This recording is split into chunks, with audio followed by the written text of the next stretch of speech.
नमस्कार किसान भाइयों, मैं पवन केटाक गोयल ग्रामीण विकास संस्थान कोटा के जैविक कृषि अनुसंधान केंद्र पर आज आपको रूबरू करवा रहा हूं केंद्र के वर्षा जल संग्रहण केंद्र के निमित्त पे। जहां पर भी जैविक खेती की बात आती है, पर्यावरण और प्रकृति की बात आती है, पर्यावरण और प्रकृति की जहां पर भी बात आती है तो जल का महत्व अपने आप में एक बहुत बड़ा होता है। जल में भी जब भूमि का जल तो अपने आप में है ही है, लेकिन आज हम चर्चा कर रहे हैं वर्षा जल की।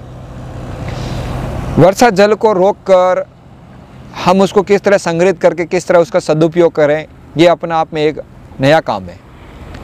केंद्र के यहाँ पर पूरे 40 बीघे के प्लेटफॉर्म के ऊपर पूरे केंद्र का जो पानी है, पूरे खेतों का जो पानी है, वो एक जगह रोक के नालियों के माध्यम से इस पूरे पॉन्ड के अंदर इसमें उतारा जाता है।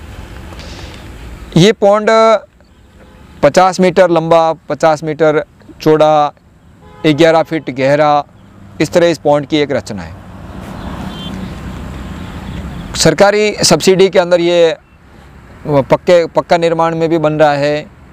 प्लास्टिक पर भी गवर्नमेंट सब्सिडी दे रही है और बिना सब्सिडी भी आप इसको खरीद के बना सकते हैं। 40 बीघे का एक बार का पानी जो है वो इस पॉन्ड को भर देता है। और इस एक पॉन्ड से यदि हम ड्रिप इरिगेशन से काम करते हैं तो एक सीज़न कम से कम भी आज मान के चलें तो 3 हेक्टर के अंदर आसानी से हमारा काम हो जाता है। कहने का तात्पर्य 18 बीघा में ड्रिप की खेती आसानी से हो जाती है।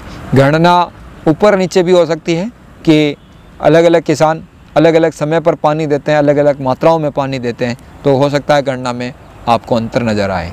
मेरा उद्देश्य ये है कि आप लोग भी अपने खेत के पानी को रोककर एक तालाब की रचना करके वहाँ पे वर्षा जल का संग्रहण करके उसका सही सदुपयोग करें।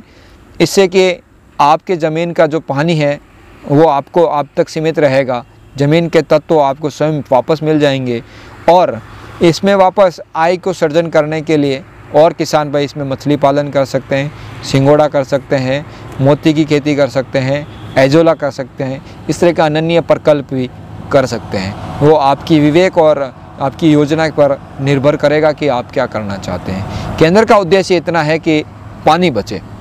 पानी बचाने के लिए क्या क्या करना चाहिए, उसी के निमित्त ये एक जीवंत उदाहरण आपके सामने है कि आप अपना खेत के अंदर पॉन्ड बना लें।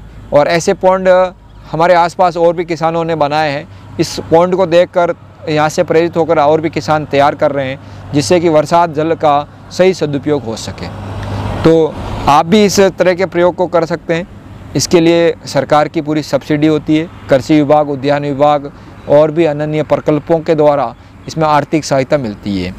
इसमें सावधानी की बात यही है कि जो भी प्लास्टिक आप खरीदें वो सही प्लास्टिक खरीदें और मजबूत प्लास्टिक खरीदें, नहीं तो अथाह पानी एक ही रात के अंदर इसमें छोटा सा लीक, बाल के बराबर का लीक होता है तो पूरा खराब हो जाता है। दूसरी बात, जब हम प्लास्टिक बिछा देते हैं तो प्लास्टिक चारों तरफ से इसको ढककर मजबूत करके रखें, नहीं तो पानी एकदम उसका जमाव आता है, इस पर बोझ पड़ता है तो वो पूरी सारी नीचे उतर जाती है। तो चारों तरफ खाई खोद के वापस इस प्लास्टिक को दबाना आवश्यक होता है। इन तमाम छोटी मोटी जानकारियों को रखते हुए एक बात और ध्यान रखनी है कि इसके अंदर जब हम पाइप डालते हैं पानी खींचने के लिए वापस, तो उस पाइप के ऊपर भी एक छोटी सी क्लिप लगी होती है, उसके ऊपर भी ट्यूब बांधना बहुत ज़रूरी होता है, नहीं तो खींचने के बाद वो पूरा पाइप फट जाता है। चौथी बात ये कि इसमें चारों तरफ से कवर करना ज़रूरी होता है। हमारे केंद्र पर हमने इसलिए कवर नहीं किया क्योंकि पूरा केंद्र 5-6 फीट की दीवार से पूरा संरक्षित है, लेकिन आम किसान के यहाँ इतनी दीवारें नहीं होती है तो उसको तारबंदी से संरक्षित ज़रूर करें। कई बार पशु भी अंदर कूद जाते हैं, जंगली जानवर भी कूद जाते हैं और कई बार हमारे पशुओं के अलावा छोटे बच्चे भी उसके अंदर एंट्री कर जाते हैं। तो इसे बचने के लिए इसका प्रयोग हम लोग कर सकते हैं। तो ये हुई थी वर्षा जल संग्रहण के अंदर की बात। तो आप लोग भी ज़मीन के अंदर जो पानी है जो निरंतर कम हो रहा है, तो इसकी दुर्गति को रोकने के लिए आप वर्षा जल का संग्रहण करें और वर्षा जल को संग्रहण करते हुए इसका सही सदुपयोग करें। उसके लिए भी आप आगे बूंद बूंद परियोजना और स्प्रिंकलर मेथड को भी अपनाते रहें। धन्यवाद।